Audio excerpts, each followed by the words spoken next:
Hello, McKinley friends. It is Mrs. Lill again. It's so good to see you. Okay, so we're gonna do something a little bit different today because you are not here sitting on your dots.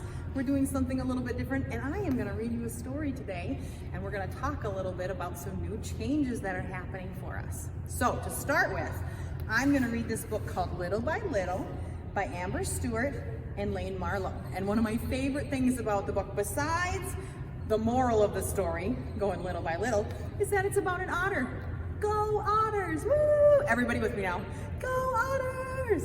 Okay, so little by little, let's see what our little otter friend has to do.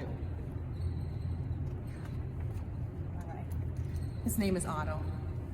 Otto was making a list, an I can do list and an I can't do list. And I think his I can't do list should actually be I can't do it yet list. So he's making his list. The do side was much longer. On it was a forward roly-poly, backwards roly-poly, being kind to frogs, mudsliding, making very good sand castles, slippery rock hopping. The can't do side was shorter. It just said swimming.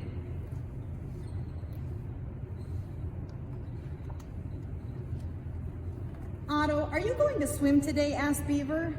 No, said Otto. Not at all? Asked Bear. Not even a little? Otto sighed and went home. Don't listen to Bear and Beaver, said his mommy when Otto told her.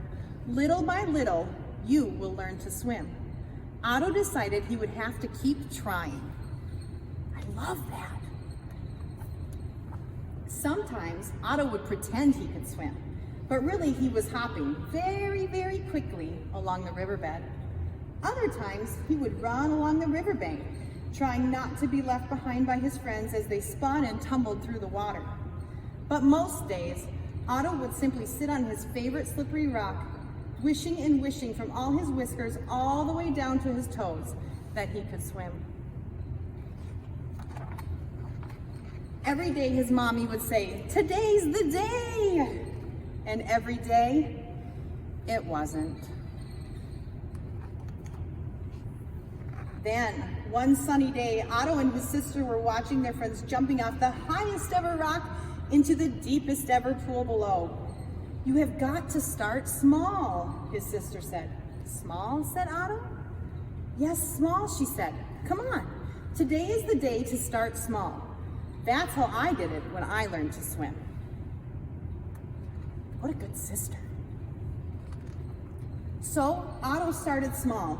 He hopped along the riverbed, keeping his toes off the bottom just that little bit longer every time. Then he did higher hops with floating in between.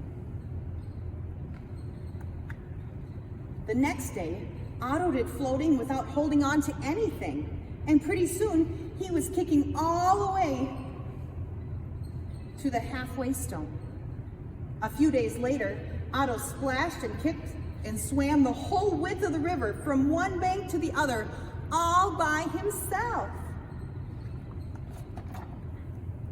And little by little, that width became the length of the river from Otto's den to the deepest ever pool. Before long, the splashing and kicking turned into gliding, and roly-polies on the riverbank became underwater tumbling.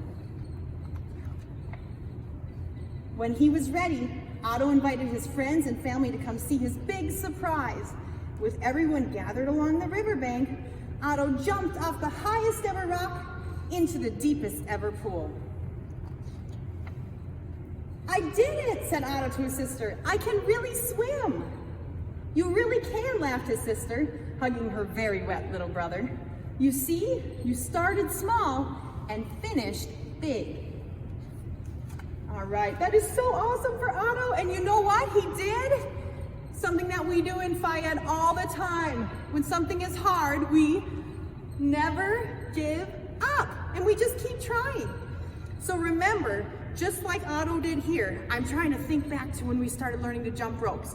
we started with our jump ropes on the floor, and we did little things like jumping over the rope, and then we did our 180s, and you guys had some awesome ski jumps in there. And then we started picking up the ropes and learning to twirl them, and we'd catch toefish. Remember the toefish? And some of you had stinky toefish. I remember that. Woo! And then we started learning to twirl that rope and jump over it, and some of us even learned how to do consecutive jumps. And then we did that little by little by little, okay? And now things are gonna look kind of different at school because you're learning from a different place. But remember, we're gonna keep asking you to do hard things, and you can do it. And even if you don't get it the first time, what are you gonna do? Say it with me. Never give up. All right, we miss you.